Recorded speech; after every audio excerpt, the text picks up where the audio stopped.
Em relação ao jogo no Jacone, é engraçado isso, né? Porque o jogo era um até a parada técnica e ficou um outro muito bom para o Juventude depois da parada técnica. E é muito estranho analisar um jogo por 2 minutos e meio que o jogo ficou parado. Mas era um Santos que começou bem, que arrematava bem, finalizava, se aproximava de fazer o gol, não acertou o gol, é verdade. Depois a parada técnica sofre um gol, que assim, é um combo de erros, né? Uma bola que vem da intermediária, jogada pelo Guilherme Castilho, que fez uma grande partida, mais uma pelo Juventude. O João Paulo, goleiro do Santos, ele não só não sai, como ele vai para dentro do gol. E o Wagner Leonardo, Wagner Palha, no alto, perde do Ricardo Bueno. Juventude 1-0, no único chute do Juventude no primeiro tempo. Segundo tempo, aí o Santos joga pior do que jogou no primeiro, né? Sofre mais um gol de escanteio, com o Dauan, que tem 1,77 m, fazendo gol de cabeça da pequena área, com o João Paulo também dentro do gol quase. Aí o jogo realmente para o Santos escorreu pelas mãos. Juventude venceu um jogo muito importante. A gente, Camila, pode enumerar um monte de problema para tentar explicar o Santos ali colado em relação ao aproveitamento. Hoje ele está entre os 4 piores do brasileiro. Acho que o Santos tem que pensar agora como vai sair dessa situação, né? E acho que, por exemplo, o foco, ou as perguntas ao Carille ontem, direcionadas em relação ao elenco jovem pressionado, me parece que esse foco tá fora de órbita. O Santos ontem entrou em campo... Pode falar, Camila. Não, desculpa, ia te interromper, achei que você já tinha terminado a tua análise. O Carille?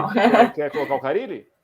Não, podemos ouvir o Carille também, mas desculpa, pode terminar a sua análise. Não, só para falar eu que estou ansiosa. Hoje eu estou muito ansiosa. Não, só para falar que o Santos ontem tinha um zagueiro experiente, com passagens pelo futebol espanhol, que fez o segundo jogo pelo Santos, chegou agora, até falou depois do jogo, está entendendo o tamanho do buraco que o Santos está se colocando, mas ele que deu explicação, que é o Velasquez. O Santos tinha um jogador que atuou em Copa do Mundo, Carlos Sanches, jogador que foi eleito o Rei da América recentemente, Marinho. Léo Batistão veio do futebol espanhol, entrou Diego Tardelli, jogou Pará. Eu não estou vendo ninguém jovenzinho aí. Não estou vendo ninguém com 18 anos para jogar.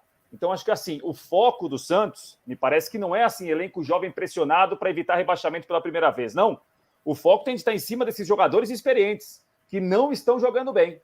E mais do que isso, chama atenção. O Santos está próximo de um buraco em relação a estar na zona de rebaixamento, e eu estou vendo uma omissão muito grande dos mais experientes, que não falam, não se manifestam, aparecem na boa para falar, mas como não tem boa, eles não vão falar, né? Então, assim, é importante a gente pontuar isso, Camila, porque o que está levando o Santos, entre outras coisas, para a zona de rebaixamento, é o fato de alguns jogadores experientes estarem jogando muito mal. Os jovens também entram no pacote, obviamente, mas esses mais experientes não jogam bem e não têm se manifestado. Está sobrando para Danilo Boza, Velasquez, Pirani, Wagner Leonardo. Esses caras aí não devem segurar a onda. A onda não é só deles, não. Aliás, a onda é menor deles do que dos mais experientes. Dá para a gente até trazer aqui os números, né, Prates? O Santos não vence há 10 jogos, considerando todas as disputas, né? A última vitória foi lá na Sul-Americana, ou Sul-Americana, em espanhol, mas na Sul-Americana sobre o Libertad, e depois disso, os resultados do Santos, nenhuma vitória até aqui, o que, claro, ajuda a explicar essa posição na tabela de classificação. E aí o Carille também preocupado porque não conseguiu ainda vencer com o time. A gente falava aqui na última rodada, né, de fazer o primeiro gol.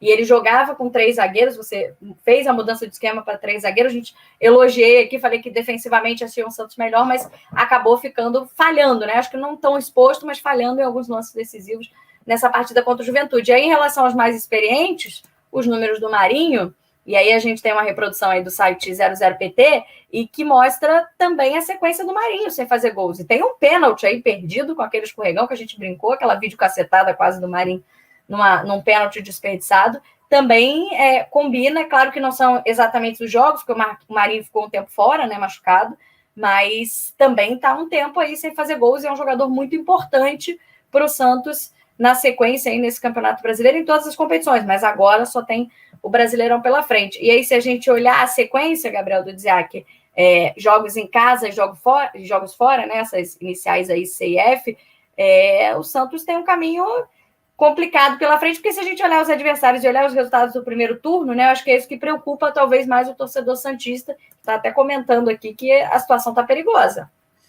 O Prates falou ontem, Prates, numa conta de 7 vitórias, né? Para não depender de ninguém, era isso? Um time que ganhou 5 até agora, para não depender de ninguém, 7. Em 16 jogos. Olhem aí a lista e me digam 7 que o Santos é capaz de ganhar. Tá difícil. Eu diria aí no máximo Sport, América, Chapecoense, Goianiense, bem talvez. E não sei Justamente se os times que estão atrás dele na tabela, né, Dudes? Exatamente. Eu contei aí 5 que eu citei. Assim, não é fechada essa conta, né? Mas pode, de repente, ser mais empates e menos vitórias, mas é por aí.